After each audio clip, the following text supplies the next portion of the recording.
கிருபை தந்து இம்மட்டும் நடத்தி வந்தீர்.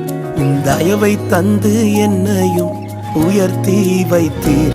நன்றி. நல்ல ஆண்டவரே, நன்றி சொல்கிறோம். இன்றைக்கும் கூட பிறந்த நாளை வாழ்த்தும்படியாய் கர்த்தருடைய பிள்ளைகளாக நாங்கள் கொண்டு கூடியிருக்கிறோம். சகோதரர்கள் வந்திருக்கிறார்கள், பிள்ளைகள் வந்திருக்கிறார்கள், அண்டை அயலத்தார் வந்திருக்கிறார்கள். கர்த்தருடைய நாமம் மகிமைப்படும். தேவனாகி கர்த்தருடைய வார்த்தை வெளிப்படுத்தும், உடைய வல்லமையை வெளிப்படுத்தும். ஒவ்வொருவரையும் பேர் எந்த நோக்கத்துக்காக கர்த்தரை அழைத்து கொண்டு வந்தோம். ஒவ்வொருவரும் ஒரு ஆசீர்வாதத்தை பெற்றுக்கொண்டு கண்டு போகிறோம். எல்லா தீங்குக்கும் அவருடைய விலைக்கு ஒவ்வொருடைய ஆசீர்வாதம் அவர்களுடைய தலைமையில் இருக்கட்டும். கர்த்தர் கிருபையாக இருப்பதற்காக மொத்த துதிக்கான மகிமை செய்கிறோம். இயேசுவின் நாமத்தில் நாங்கள் பிறந்தோம். ஆமென்.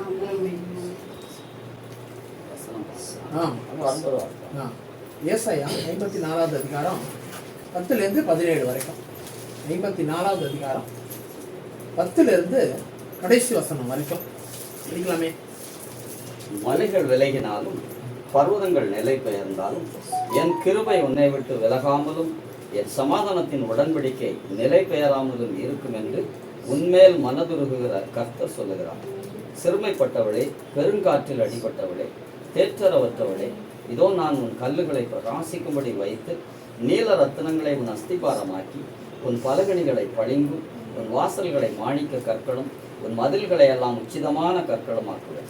உன் பிள்ளைகள் எல்லாரும் கர்த்தரால் போதிக்கப்பட்டிருப்பார்கள். உன் பிள்ளைகளுடைய சமாதானம் பெரிதாயிருக்கும். நீதியினால் ஸ்திரப்பட்டிருப்பாய். கொடுமைக்கு தூரமாவாய். பயம் இல்லாதிருப்பாய். திகிலுக்கு தூரமாவாய். அது உன்னை அணுகுவதில்லை. இதோ உனக்கு விரோதமாக கூட்டம் கூடினால் அது என்னாலே கூடுகிற கூட்டம் அல்ல. எவர்கள் உனக்கு விரோதமாய் கூடுகிறார்களோ அவர்கள் உன் பட்சத்தில் வருவார்கள். இதோ கரி நெருப்பை ஊதி தன் கிரியைக்கான ஆயுதத்தை உண்டு பண்ணுகிற கொல்லனையும் நான் சிருஷ்டித்தேன். கெடுத்து நிர்கிரகமாக்குகிறவனையும் நான் சிருஷ்டித்தேன். உனக்கு விரோதமாய் உருவாக்கப்படும் எந்த ஆயுதமும் வாய்க்காதே போம். உனக்கு விரோதமாய் நியாயத்தில் எழும்பும் எந்த நாவையும் நீ குற்றப்படுத்துவாய். இது கர்த்தருடைய ஊழியக்காரரின் சுதந்திரமும் என்னால் உண்டான அவர்களுடைய நீதியுமாய் இருக்கிறது என்று கர்த்தர் சொல்கிறார். கண்களை மூடி நாம் ஜெபிக்கலாம். எங்களை அதிகமாய் நேசிக்கிற அன்பின் பரலோக பிதாவே, விஜயராணி அம்மாக்காக, ஆண்டவரே ஜாஷ்வாக்காக, ஆண்டவரே வந்திருக்கிற கர்த்தருடைய பிள்ளைகள் ஒவ்வொருவருக்காக, ஊழியக்காரர் ஒருவருக்காக, ஆண்டவரே சுத்தியில் இருக்கிற ஜனங்களுக்காக, வந்திருக்கிற ஆண்டவரே மகனுக்காக, மகளுக்காக, பிள்ளைகளுக்காக நாங்கள் நன்றிகளையும் ஸ்தோத்திரங்களையும் எடுக்கிறோம். கர்த்தர் இந்த நேரத்தில் கொஞ்ச நேரம் வசனத்தின் மூலியமாக என்னோடு எங்களோடு பேசுமாறு நாங்கள் ஜெபிக்கிறோம். இந்த வார்த்தைகள் எங்கள் வாழ்க்கையில் நிறைவேறட்டும். குறிப்பாக இன்னைக்கு தன்னுடைய பிறந்த நாளை காண்கிற அருமையான மகன் ஜாஷ்வாவுக்கு இந்த வார்த்தைகள் நிறைவேற கருவித்தார். என்ன அவருக்கு சொல்லணும்னு சொல்லி நான் போனபோது கர்த்தர் இந்த வார்த்தைகளை கர்த்தர் கிருபையாக கொடுத்துருக்கீங்க. இந்த வார்த்தைகளை நான் அவங்களுக்கு சொல்ல ஆண்டவரே அந்த வார்த்தை அவனுக்கு நிறைவேற கருவித்தார். ஏன்னா பல பிறந்த நாட்களை ஆண்டவரே காண கருவித்தார். அவருக்கு கொடுத்த நல்ல வேலைக்காக நன்றி. அந்த வேலையில் அடுத்த விருத்தி, ஆண்டவரே அடுத்த ப்ரொமோஷன், இன்க்ரிமெண்ட்ஸ், கூடுதலான சம்பாத்தியம் எல்லாத்தையும் கர்த்தர் தருமாறு நாங்கள் ஜெபிக்கிறோம். அவனுடைய எதிர்காலம் முழுவதையும் பொறுப்பேற்றுக்கொள்ளும். அவருடைய ஊழியத்தை கர்த்தர் ஆசீர்வதிங்க. கர்த்தர் எடுத்து பயன்படுத்துறதுக்காக நன்றி. இயேசுவின் நாமத்தில் ஜெபிக்கிறோம் பிதாவே. ஆண்டவர் நமக்கு கொடுத்திருக்கிற ஒரு வார்த்தை, ஒரு 4 வாக்கு தத்தங்களை கர்த்தர் இன்னைக்கு கொடுத்திருக்கிறார் பிள்ளைக்கு. அவன் பர்த்டேக்கு இந்த 4 ப்ராமிசஸ், 4-fold blessingன்னு சொல்லலாம். இதை எப்போதுமே வாக்கு தத்துவம்னு சொல்லும் போது ஒன்று தான் கொடுப்பாங்க. அந்த ஒரு வாக்கு தத்துவமே எவ்வளோ தூரத்துக்கு கொண்டு போயிடும் ஒருத்தரை. ஆனால் இங்கே பார்த்தீங்கன்னா கர்த்தர் 4 வாக்கு தத்துவங்களை கர்த்தர் மகனுக்கு கர்த்தர் கிருபையாக கொடுத்துருக்கிறார். எல்லாம் வித்தியாசமான வாக்கு தத்தங்கள், அதிலிருந்து பெற்றுக்கொள்ளுகிற ஆசீர்வாதங்கள். கர்த்தர் இந்த நிமிஷத்துலேருந்து அதை நிறைவேற்றுவார். நான் சொல்கிறேன்றதுனால அல்ல, வேத வசனம் சொல்கிறதுனால கர்த்தர் அதை அப்படியாக ஆசீர்வதித்து தருவார். ஏசாயா 54வது அதிகாரம் 10-17 வசனம் வரைக்கும் கொஞ்ச நேரத்தில் அண்ணன் வாசித்ததை கேட்டோம். அதில் முக்கியமாக 10வது வசனம், 13வது வசனம், 14வது வசனம், 17வது வசனம். கர்த்தர் இன்னைக்கு நமக்கு ஒரு 4 வாக்கு தத்தங்களை ஏசாயா 54 கொடுத்துருக்காரு. அதை தான் இன்னைக்கு சிறப்பாக பிறந்த நாளை காண்கிற அருமையான மகன் ஜாஷ்வாவுக்கும் சரி, வெறும் ஜாஷ்வாவுக்கு மாத்திரம் அல்ல, ஜாஷ்வாவை வாழ்த்து வந்திருக்கிற கர்த்தருடைய பிள்ளைகள் ஒவ்வொருவருக்கும் அந்த வார்த்தையை கர்த்தர் நிச்சயமாக தருவார். எனக்கும் சரி, உங்களுக்கும் சரி, அந்த வார்த்தைகள் நிறைவேறும். வார்த்தை பொதுவானது. வார்த்தை இன்னாருக்கு தான், இவருக்கு தான், அவருக்கு தான் கிடையாது. நம்ம அதை எப்படி எடுத்துக்கொள்கிறோம் அப்படின்றத பொறுத்து தான் இருக்கு. இவ்வளோ பேர் கர்த்தருடைய வார்த்தை கேட்க வந்ததில் ரொம்ப பெரிய மகிழ்ச்சி. கர்த்தர் நிச்சயமாகவே நம்மை ஆசீர்வதிப்பாராக. முதல்ல 10வது வசனம், மலைகள் விலகினாலும் பர்வதங்கள் நிலை பெயர்ந்தாலும் என் கிருபை உன்னை விட்டு விலகாமலும் என் சமாதானத்தின் உடன்படிக்கை நிலை பெயராமலும் இருக்கும் என்று உன்மேல் மனதுருகிற கர்த்தர் சொல்லுகிறார். மனதுருகிற கர்த்தர், கர்த்தரை பத்தி இதில் சொல்லப்படுறது மனதுருகிற கர்த்தர். யாரும் மனதுருக மாட்டாங்க. இந்த உலகத்துல ரொம்ப கடினமான இருதயம் உள்ள மக்கள்கள் இருக்கிறாங்க. ஜனங்க பார்த்தீங்கன்னா நிறைய பேர் நல்ல ஜனங்களும் இருக்கிறாங்க. அன்பு செலுத்துகிற, அரவணைக்கிற, ஆதரவு கொடுக்குற, நம்ம கஷ்டப்படும் போது உதவி செய்கிற ஜனங்க நிறைய பேர் இருக்கிறாங்க. எல்லாரையும் அப்படி ஒட்டுமொத்தமாக சொல்ல முடியாது. ஆனால் ஒரு சிலர் கடினமான ஜனங்களும் இருக்கிறாங்க. யார் என்ன கஷ்டப்பட்டாலும் பரவாயில்ல, நான் நல்லா இருக்கணும், அதுதான் அவங்களுடைய இது. அப்படி ஒரு சூழ்நிலை. ஆனால் இங்கே கர்த்தரை பற்றி சொல்லும் போது மனதுருகுகிற கர்த்தர் சொல்லணும். அந்த மனதுருகிற கர்த்தர் என்ன செய்யறாரா, விலகாது இருக்கிற கிருபையே நமக்கு தராது. எது வேணாலும் விலகி போடுங்க, கிருபை மட்டும் விலகவே விலகாது. நம்ம கொஞ்சம் யோசித்து பார்ப்போம். நம்ம வாழ்க்கையில் எத்தனை பேர் வந்தாங்க, நம்மளோட இருந்தாங்க, நம்ம சந்திச்சாங்க, நம்ம வாழ்க்கையில இன்வால்வ் ஆனாங்க, நல்லதோ கெட்டதோ ஏதோ ஒன்று செஞ்சாங்க. ஆனால் இன்னைக்கு இருக்கிறாங்களா? இல்லை. 10 வருஷத்துக்கு முன்னாடி இருந்தவங்க இன்னைக்கு நம்மளோட இல்லை. 5 வருஷத்துக்கு முன்னாடி இருந்தவங்க இன்னைக்கு நம்மளோட இல்லை. 1 வருஷத்துக்கு முன்னாடி இருந்தவங்க இல்லை. 6 மாசத்துக்கு முன்னாடி ரொம்ப நெருக்கம். உன்னோட நான் எந்த சூழ்நிலையும் உன்னை விட்டு போகவே மாட்டேன், எல்லா சூழ்நிலையும் உன்னோட தான் நான் இருப்பேன், நல்லதுன்னு கெட்டதையும் பங்கு பெறுவேன். ரொம்ப க்ளோஸா இருந்த ஃப்ரெண்ட்ஸ் இருக்காங்க இல்லையா, ரிலேட்டிவ்ஸ் இருக்காங்கல்ல, நமக்கு கைட் பிலாசபர் இருந்துக்கிறாங்கல்ல, ஏன் ஊழியக்காரர் கூட அப்படி இருந்தாங்கல்ல. ஆனா பாத்தீங்கன்னா இன்னைக்கு அவங்கெல்லாம் எங்க? ஆனா கர்த்தருடைய வார்த்தை சொல்லுது, மலைகள் விலகினாலும். மலை விலகுமா? விலகவே விலகாது. இன்னைக்கு பார்த்த மலை அங்கேயே தான் இருக்கும். என்னைக்கு பார்த்தாலும் அன்னைக்கு அங்கதான் இருக்கும். ஊட்டியில போய் ஒரு மலையை பார்க்குறோம், இன்னைக்கு வந்துட்டோம், அடுத்த வருஷத்துல போய் பார்த்தீங்கன்னா அந்த மலை அங்கதான் இருக்கும், எதுவுமே இருக்காது. என்ன உனக்கு கொஞ்சம் சேஞ்சஸ் இருக்கும். முதல்ல கொஞ்சம் காஞ்சி போயிருக்கலாம், ஒரு வேளை இப்போ அது கொஞ்சம் கிரீன் ஆயிருக்கலாம், அவ்வளவுதான். மலைகள் விலகினாலும் பர்வதங்கள் நிலை பெயர்ந்தாலும் என் கிருபை உன்னை விட்டு விலகவே விலகாது. மனதுருகிற கர்த்தர் சொல்றேன். அவர் மட்டும் விலகவே மாட்டாருங்க. ஆணித்தரம். 17 வருஷம் எனக்கு முழு நேர ஊழியம். முதல்ல ஹைவேஸ் டிபார்ட்மெண்ட்ல ஏஐயா ஒர்க் பண்ணியிருந்தேன். இன்னைக்கு அதெல்லாம் அவங்கெல்லாம் யாருன்னே தெரியல. நான் உன்னோட கூட இருப்பேன் பிரதர், நான் உனக்கு அப்படி ஹெல்ப் பண்ணுவேன், இப்படி ஹெல்ப் பண்ணுவேன், கடைசி வரைக்கும் கூடவே இருப்பேன், கைப்பிடிச்சு நடத்துவேன், பயப்படவே பயப்படாது, இப்படிலாம் சொன்னவங்கலாம் இருக்கிறாங்க இல்லையா. இன்னைக்கு யார் எங்க இருக்கிறாங்கன்னே ஒண்ணுமே தெரியல. ஆனா கர்த்தருடைய கிருபை மட்டும் விலகவே இல்லை. இதுதான் கர்த்தர் கிருபைனா, தகுதி இல்லாத ஒரு மனுஷனுக்கு கர்த்தர் பாராட்டுகிற ஒரு தயவு தான் கிருபை. நான் தகுதி இல்லாதவன் தான் தேவனுக்கு முன்பாக, ஆனா நமக்கு கர்த்தர் ஒரு கிருபை பாராட்டுகிறார்.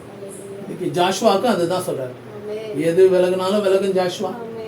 ஆமா, பேதுரு சொன்னாரு இயேசுவானவரை பார்த்து, சாவினாலும் வாழ்வினாலும் உன்னை நான் பின்பற்றி வருவேன். அதுதான் அவர் சொன்ன காரியம். உம்மோடு மறிக்க கூட வேணுமானாலும், ஆமா, காவலிலும் சாவிலும் நான் உன்னை பின்பற்றி வருவேன். ஆனா எங்க பின்பற்ற முடிஞ்சது? இல்லையே, கொஞ்ச நேரத்துல மறுதளிச்சு. அவருடைய சூழ்நிலை அப்படிதான். இது ஒருவேளை உங்க புருஷன் கூட உங்களுக்கு சொல்லலாம், உங்க வீட்டுக்காரர் இல்ல உங்க மனைவி சொல்லலாம், நான் உன்னோட கடைசி வரைக்கும் இருப்பேன்ப்பா. ஒருவேளை இருக்க கூட முடியாம போகலாம். ஆனா கர்த்தருடைய கிருபை மட்டும் விலகவே விலகாது. அன்னைக்கு கைப்பிடிச்சாருன்னா இன்னைக்கு வரைக்கும் கைப்பிடிப்பார், இனிமேலும் கடைசி வரைக்கும் கைப்பிடிச்சுன்னு வருவார். இதுதான் உண்மை. முதல் காரியம் தான். 2வது ஒரு காரியம் 13வது வசனம், கர்த்தர் உங்களையும் உங்கள் பிள்ளைகளையும் வர்த்திக்க பண்ணுவார். இல்லைன்னு சொன்னா உன் பிள்ளைகள் எல்லாம் கர்த்தரால் போதிக்கப்பட்டிருப்பார்கள், உன் பிள்ளைகளுடைய சமாதானம் பெரிதா இருக்கும். 2 காரியம், கர்த்தர் பிள்ளைகளை போதிக்கிறாரு, கர்த்தர் பிள்ளைகளுக்கு சமாதானம் கொடுக்கிறார். இதுதான் இன்னைக்கு முக்கியமா பிள்ளைகள் வாழ்க்கையில இன்னைக்கு அது இல்லைங்க, ரொம்ப கஷ்டப்படுறாங்க. பிள்ளைகள் வாழ்க்கையில போதனையும் இல்லை. போதனைன்னா டீச்சிங்ஸ், நல்ல போதனைகள் நான் சொல்றது. துர்போதனைகள் கொடுக்கறதுக்கு நிறைய பேர் இருப்பாங்க. அப்படி போ, இப்படி போ, அது போனா நடக்கும், இது போனா நடக்கும். நான் சொல்றது நற்போதனைகள் கொடுக்கறதுக்கு, குட் டீச்சிங்ஸ் கொடுக்கறதுக்கு இன்னைக்கு ஆள் இல்லை. இன்னைக்கு 2வது அங்க சொல்லப்படுகிறது, போதனைகள் மாத்திரம் அல்ல, அங்க கர்த்தர் உங்களுக்கு சமாதானத்தை கொடுக்கிறவரா இருக்கிறார். பிள்ளைகளுக்கு சமாதானம் இல்லையா. பெரியவங்க கூட கொஞ்சம் டென்ஷன் அடக்கிக்குவாங்க, பிள்ளைகளால அதை செய்யவே முடியாது, யூத்தால அதை செய்யவே முடியாது. டென்ஷன் அதிகமா போயிடும், பயங்கரமா விஸ்வரூபம் எடுத்துரும். எதுனாலும் கோவப்பட்டுருவாங்க பிள்ளைகள். அது பையனா இருந்தாலும் சரி, பொண்ணா இருந்தாலும் சரி. they are not able to control their emotions இல்லையா. எமோஷன்ஸ் கண்ட்ரோல் பண்ண முடியல இன்னைக்கு. அதுதான் சமாதான கேடா இருக்குது. ஆனா தேவன் இன்னைக்கு சொல்ற காரியம், உன் பிள்ளைகள் கர்த்தரால் போதிக்கப்பட்டிருப்பார்கள், அது அந்த போதனை நிமித்தமாக உன் பிள்ளைகளுக்கு சமாதானம் பெருசா இருக்கும். அதுதான் இன்னைக்கு நம்ம பிள்ளைகளுக்கு இங்க வந்திருக்கோம். ஒருவேளை நீங்க பிள்ளைகள் வச்சிருக்கலாம், சின்ன படிக்கிற பிள்ளைகளா இருக்கலாம், இல்ல ஏஜ் அட்டைன் பண்ண பிள்ளைகளாக இருக்கலாம், காலேஜ் படிக்கிற பிள்ளைகளாக இருக்கலாம், இல்ல திருமணத்துக்கு காத்து இருக்கிற பிள்ளைகள். பிள்ளைகள் தான் என்னைக்குமே இல்லையா. அப்பாவுக்கும் அம்மாவுக்கும் பிள்ளைகள் தான் இல்லையா. கர்த்தர் இன்னைக்கு சொல்ற காரியம், கர்த்தர் போதிப்பார் உங்க பிள்ளைகள். பிரயோஜனமாய் இருக்கிறதை உனக்கு போதித்து நீ நடக்க வேண்டிய வழியில் உன்னை நடத்துகிற உன் தேவனாகிய கர்த்தர் நானே. ஏசாயா 48வது அதிகாரம் 17வது வசனம் அதான் சொல்லுது. What is useful he will teach you. அதுதான் சொல்றாரு. பிரயோஜனம் இல்லாததை போதிக்க மாட்டாரு. இதெல்லாம் எனக்கு ஒரு யூஸ் இல்லை லைஃப்ல இல்லைங்க, போதிக்க மாட்டார். கர்த்தர் எது உங்களுக்கு பிரயோஜனமோ, உங்களுக்கு என்ன பிரயோஜனமோ அதை தான் போதிப்பார். ஒரு பேஸ்கெட் பால் பிளேயர் இருக்கிறான்னா அவருக்கு என்ன போதனை அவசியமோ அதை தான் போதிப்பார். ஒரு ஆஃபீஸில் கிளார்க்காக இருக்கிறார் ஒருத்தர் சொன்னால் அவருக்கு என்ன போதிக்கணுமோ அதை தான் போதிப்பார். ஒரு சீஃப் மினிஸ்டர் இருக்கிறாருன்னு சொன்னால் சீஃப் மினிஸ்டருக்கு ஒரு போதனை, சீஃப் மினிஸ்டருக்கு போய் ஒரு பேஸ்கெட் பால் பிளேயருக்கு உடைய போதனைகளை கொடுத்து என்ன பிரயோஜனம் சொல்லுங்க. ஐயா இப்படி தட்டுங்க அப்படி தட்டுங்க பையன்னு சொன்னால் அவர் சொல்வார், எங்க அதுக்கு இது எனக்கு என்னங்க சம்மந்தங்க. அது அவங்களுக்கு உரியது. ஒரு டாக்டருக்கு உரிய போதனைனா டாக்டருக்கு, ஒரு இன்ஜினியருக்கு உரிய போதனைனா இன்ஜினியருக்கு, ஒரு ஹவுஸ் ஒய்ஃபுக்குரிய ஒரு போதனைனா ஹவுஸ் ஒய்ஃபுக்கு, அதே நேரத்தில் ஒரு ஊழியக்காரனுக்கு போதனைனா ஊழியக்காரனுக்கு. கர்த்தர் அவங்கவுங்களுக்கு என்ன போதனையோ அவனுக்கு சொல்றது போல எனக்கு சொல்லியேன்னா அவசியம் இருக்காது. அதுதான் பிரயோஜனமாக இருக்கிற போதனை. உங்களுக்கு சொல்கிற போதனை எனக்கு ஃபிட் ஆகாது. பாருங்களேன், எனக்கு ஒரு போதனை கொடுக்குறாருன்னு வைங்களேன். அருமையான ப்ரொஃபஸர் அம்மா வந்திருக்கிறாங்க, காயிதே மில்லேக்கிலேருந்து வந்திருக்காங்க, இன்னொரு காலேஜ்லேருந்து வந்திருக்கிறாங்க. அவங்களுக்கு கொடுக்குற போதனை எனக்கு செட் ஆகாது. அது அவங்களுக்கு தான் செட் ஆகும், அவங்க ஃபேமிலிக்கு தான் அது சூட் ஆகும். போதனைகள் வித்தியாசப்படும். அந்த போதனையிலேருந்து வருகிறது ஒரு சமாதானம். அந்த போதனையை பின்பற்றும் போது ஒரு சமாதானம் வரும். அதனால தான் நான் எப்போதுமே சொல்லுவேன், கர்த்தர் கொடுக்குற போதனைகள், வேதத்தின் மூலியமாக வருகிற போதனைகளை அப்படியே எடுத்துக்கோங்க. அது என்ன பண்ணும், அது உங்களுக்கு ஒரு பெரிய சமாதானத்தை கொடுக்கும். ஆமாம், இன்றைக்கி நிறைய பேர் சமாதானம் இல்லாமல் இருக்கிறதுக்கு காரணம் என்ன தெரியுங்களா? போதனைகளை தள்ளுறதுனால, ஆலோசனைகளை தள்ளுறதுனால தான். இன்றைக்கி கர்த்தர் கொடுக்குறது பைபிள்லேருந்து ஈஸியாக போதனைகள் வந்துடும். போதனை எல்லாருக்கும் கொடுப்பார், யாருக்கும் இல்லாமல் இல்லை. என்ன நமக்கு டைம் வேணும், கொஞ்சம் எடுத்து அதை படிக்கிறதுக்கு கொஞ்சம் டைம் வேணும், அவ்வளோதான். அது கொஞ்சம் நேரம் செலவு பண்ணணும். ஒரு 1/2 hour செலவு பண்ணாலே உள்ள உங்களுடைய வேதத்தை நேசிக்கிறவங்களுக்கு மிகுந்த சமாதானம் உண்டு. சங்கீதத்தின் புஸ்தகம் 119வது அதிகாரம் 165வது வசனம் அதான் சொல்லுது. கர்த்தர் 2வது சமாதானத்தை கொடுக்குறாரு. முதல் காரியம் கிருபை கொடுக்குறாரு, அது விலகாது. 2வது போதனையின் மூலியமாக ஒரு சமாதானத்தை கொடுக்குறாரு, 2வது காரியம். 3வது ரொம்ப ப்ரொடெக்ஷன், கர்த்தர் பாதுகாப்பு கொடுக்குறார். 14வது வசனம், நீதியினால் ஸ்திரப்பட்டிருப்பாய், கொடுமைக்கு தூரமாவாய், பயம் இல்லாது இருப்பாய், திகிலுக்கு தூரமாவாய், அது உன்னை அணுகுவது இல்லை. அதுதான் 3வது ஆசீர்வாதம். அதுதான் கர்த்தர் கொடுக்குற third blessing is God protection. இன்னைக்கு நிறைய பேர் பயத்தில் வாழ்றாங்க. எதுதோ பயம், ஃபியூச்சர் என்ன ஆகுமோ பயம். படித்தவனுக்கும் பயம் இருக்குது, படிக்காதவனுக்கும் பயம் இருக்குது. படிக்காதவனுக்கு இருக்கிற பயத்தை விட படித்தவங்களுக்கு அதிகமான பயம். பணம் இருக்கிறவங்களுக்கும் பயம் இருக்குது, பணம் இல்லாதவங்களுக்கும் பயம் இருக்குது. பணம் இல்லாதவங்க இருக்கிற பயத்தை விட பணம் இருக்கிறவங்களுக்கு தான் அதிக பயம். என்ன பயம்? ஏதாவது போயிடுமோ, யாராவது திருடியும் போயிடுவாங்களோ, யாராவது எடுத்து போயிடுவாங்களோ, இல்லை ஏதாவது இழந்து போயிடுவானோ, கையில் இருக்கிறது யாராவது பிடுங்கிக்குவாங்களோ, பல விதமான பயங்கள் இல்லையா? நல்ல போஸ்டிங்கில் இருக்கிறவங்களும் பயந்துன்னு இருக்காங்க. அரசாங்கத்தில் நான் 16-17 வருஷம் ஐவேஸ் டிபார்ட்மெண்ட்டில் ஏஐயா ஒர்க் பண்ணேன். பார்த்தீங்கன்னா பயம் ஜனங்களுடைய வாழ்க்கையை ஆக்கிரமிச்சிருந்தது. யாரும் குறை சொல்ல, உலகத்துடைய நிலைமை அதுதான். பயத்தினால தாங்க நிறைய பேர் இதெல்லாம் செய்கிறாங்க. உண்மையிலே செய்யறதுக்கு கிரீடினஸ் கிடையாது, பேராசைன்றதை விட நாளைக்கு எனக்கு வேலை போயிடுச்சுன்னா என்ன பண்ணுறது, நாளைக்கு எனக்கு குடும்பத்தை விட்டு தள்ளிட்டாங்கன்னா என்ன பண்ணுறது, உள்ளுக்கிறது. ஆனால் இன்னைக்கு கர்த்தர் உங்களுக்கு எனக்கு சொல்கிற காரியம், நீதி நான் ஸ்திரப்பட்டிருப்பீங்க, கொடுமைக்கு தூரமாகவே, ஃப்ரீ ஃப்ரம் குவாலிட்டி. கொடுமைன்றது குவாலிட்டி. பயம் இல்லாது இருப்பாங்க, ஃப்ரீ ஃப்ரம் பேனிக். திகிலுக்கு தூரமாவாய், ஃப்ரீ ஃப்ரம் ஃபியர். ஒருவேளை நீங்கள் கேட்கலாம், பயத்துக்கும் திகிலுக்கும் என்னையா வித்தியாசம்? பயம்னா கான்ஸ்டண்ட்டாக இருக்குது, திகில்னா திடீர்னு வர்றது. அதுதான் காரியம். திடீர்னு ஒரு பிள்ளை இருக்குது, இங்கே உட்காந்து விளையாடுறாங்க, கண்ணாமூச்சி விளையாடுறாங்கன்னு வைங்க. ஒரு பொண்ணு அங்கேருந்து வெளியே வரா, வெளியிலேருந்து உள்ளே வரா. இங்கே ஒரு பையன், சின்ன பையன் ஒழிஞ்சு நிற்கிறான். உள்ளே வரும்போது ஹேய் அப்படின்றாருன்னு வைங்க, அதுதான் திகில். அந்த நேரத்தில் சடன் ஃபியர் இல்லை, ஆமாம், டக்குன்னு ஒரு அதிர்ச்சி கொடுக்குறான், ஹேய் அப்படின்னும் போது அதுதான் திகில். பயன்றது அப்படி இல்லை, கான்ஸ்டண்ட்டாகவே இருக்குது. அந்த புள்ள வரும்போதே உள்ள பயந்துனே வருது. வரும்போதே ஏதோ ஒன்று குறித்து பயந்து வருது. இருட்டை குறித்து பயம், பள்ளியை குறித்து பயம், உள்ள உழந்துருவோமோ பயம், யார் இருப்பாங்களோ இருக்க மாட்டாங்களோ தெரியல பயம். அது பயம். பயன்றது கான்ஸ்டண்ட்டாக வாழ்க்கையெல்லாம் கஷ்டப்படுறவங்க இருக்காங்க. சிலருக்கு வாழ்க்கையெல்லாம் கஷ்டப்படுறவங்க இருக்க மாட்டாங்க. திடீர்னு ஒரு சூழ்நிலையில் பயப்படுவாங்க. ஏதோ ஒரு சூழ்நிலை, ஒரு வியாதி, ஒரு த்ரோட் இன்ஃபெக்ஷன், குடும்ப பிரச்சனை, ஏதோ ஒன்று திடீர்னு எழும்புது. அது வரைக்கும் இல்லை, இப்போதாங்க எழும்புது. அது திகில். ஆனால் தேவன் இன்னைக்கு 4 காரியம் சொல்கிறார். நீதியினால் ஸ்திரப்பட்டிருப்பாய், you will be established in justice. நீதியினால் ஸ்திரப்பட்டிருப்பாய், ரெண்டாவது கொடுமைக்கு தூரமாவாய். குவாலிட்டி இருக்காது, ஒடுக்குதல் இருக்காது. மூன்றாவது பயமில்லாத இருப்பாய். நாலாவது திகிலுக்கு தூரமாவாய். பயம் இருக்காது, திகிலே இருக்காது, பேனிக்கும் இருக்காது, ஃபியரும் இருக்காது. ஆமாம், எதுவும் உன்னை அணுகாதுன்னு சொல்றாரு. இந்த வருஷத்து ஆரம்பத்தில் கர்த்தர் நமக்கு சொல்ற ஒரு வார்த்தை. இந்த வருஷத்துல ஆரம்பத்தில் நானும் நீங்களும் கர்த்தருடைய வார்த்தைக்கு தேடி வந்திருக்கிறோம்ல, வார்த்தையில் இதுதான் சொல்றாரு. ஃபியரும் இருக்காது, பேனிக்கும் இருக்காது, குவாலிட்டி இருக்காது, நம்மளுடைய வாழ்க்கையில நீதி இருக்கும், கர்த்தர் செய்வார். இதுதான் காரியம். கடைசியாக ஒரே ஒரு காரியத்தை சொல்லி நான் முடிக்க விரும்புகிறேன். 17வது வசனம் இப்படி சொல்லுது, உனக்கு விரோதமாய் உருவாக்கப்படும் எந்த ஆயுதம் வாய்க்காதே போ, உனக்கு விரோதமாய் நியாயத்தில் எழும்பும் எந்த நாவையும் நீ குற்றப்படுத்துவார். இது கர்த்தருடைய ஊழியக்காரருடைய சுதந்திரம், என்னால் உண்டான நீதியுமாய் இருக்கு. கர்த்தர் இன்னைக்கு ஊழியக்காரருடைய சுதந்திரத்தை கர்த்தர் அங்கே தராரு. முதல்ல கிருபை தராரு, ரெண்டாவது சமாதானத்தை தராரு, மூணாவது பாதுகாப்பை தராரு.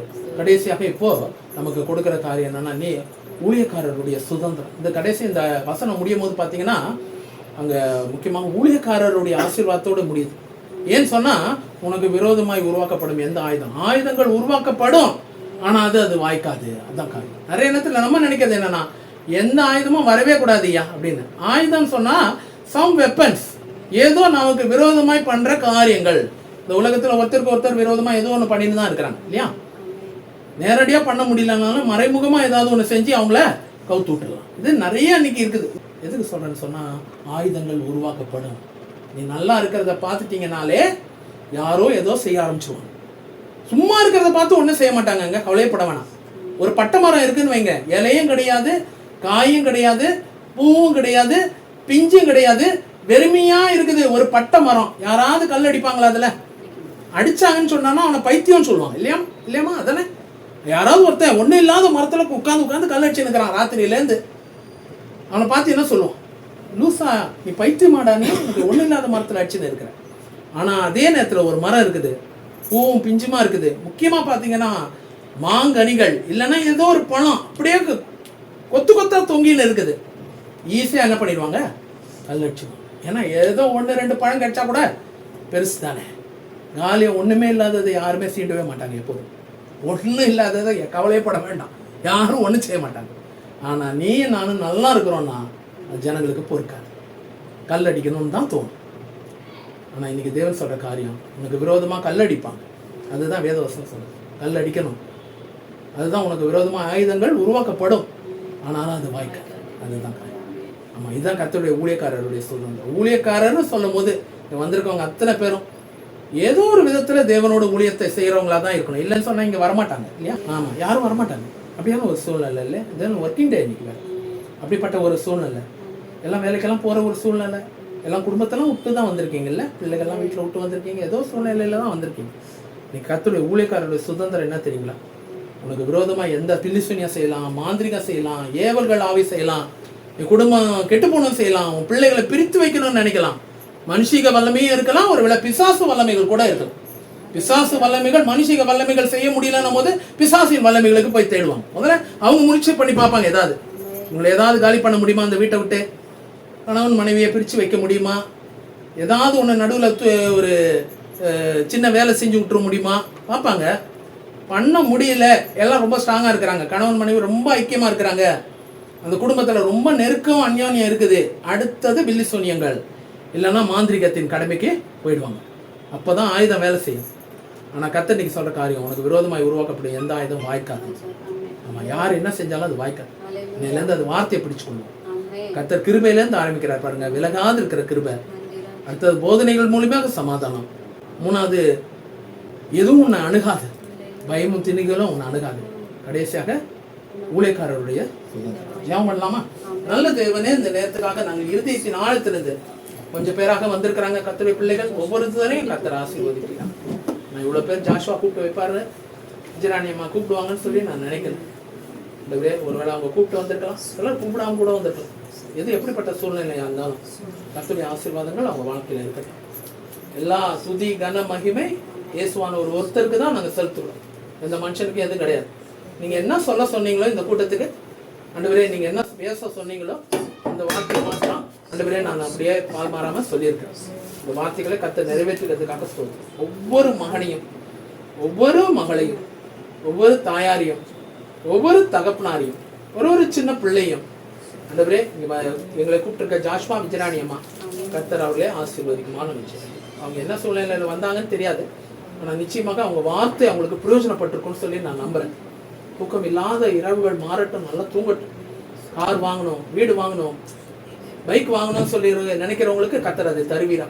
பிள்ளைகள் ஸ்கூலுக்கு போக மாட்டேங்கிறாங்க அப்படின்றவங்களுக்கு ஸ்கூலுக்கு போக கிருபைத்தார். பிள்ளைகளுக்கு வரன் பார்த்துன்னு இருக்கிறோம், நல்ல திருமண வாழ்க்கை அமையணும், நல்ல ஒரு எதிர்காலம் அமையணும் அப்படின்றவங்களுக்கு நல்ல ஒரு திருமண வாழ்க்கையை தருவீரா. சரியான ஒரு வாழ்க்கை துணை, மகனுக்கு சரியான ஒரு வாழ்க்கை துணை, மகளுக்கு சரியான ஒரு வாழ்க்கை துணை, குடும்பத்துல சமாதானம் இருக்கணும். யாரோட யார் பேசுறது இல்லை, என் பிள்ளைகள் என்கிட்ட பேசுறது இல்லை, நான் பிள்ளைகிட்ட பேசுறது இல்லை, எல்லா சூழ்நிலைகளை கர்த்தர் மாற்றுவீரா. ஆண்டவரே கர்த்தர் பெரிய சமாதானத்தை குடும்பங்கள்ல, ஆண்டவரே ஒற்றுமையும் அந்யோன்யத்தையும் ஐக்கியத்தையும் கர்த்தர் தரத்துக்காக நன்றி. அளவில்லாமல் ஆசீர்வதிப்பீராக ஐயா. மனதார இந்த பிள்ளைகளை வந்திருக்கிறவங்களை நாங்கள் ஆசீர்வதிக்கிறோம். ஊழியக்காரனாக இருந்து ஆசீர்வதிக்கிறேன், கர்த்தராக இருந்து நீர் ஆசீர்வதிக்குமா நாங்கள் ஜெபிக்கிறோம். சகல துதி கன மகிமை எல்லாம் தேவன் ஒருவருக்கு. ஏசாயா 54:10-17 வசனங்கள் ஆவியும் ஜீவனுமா இருக்கிற வசனங்கள் நிறைவேறட்டும். கர்த்தர் நாம மாத்திரம் மகிமைப்படும். இயேசுவின் நாமத்தில் ஜெபிக்கிறோம் ஜீவனுள்ள நல்ல பிதாவே. ஆமென். என் ஆத்துமாவே கர்த்தரை ஸ்தோத்திரி. ஆமென். ஒன்றுமையில்லா துவங்கின என்னை ஒவ்வொரு நாளும் பராமரித்தீர். இன்று நான் கண்டு வியக்கும்படிக்கு அற்புதங்கள் பல எனக்கு செய்தீர். கிருபையை ருசித்து பாட வைத்தீர், இந்த தயவை ருசித்து துதிக்க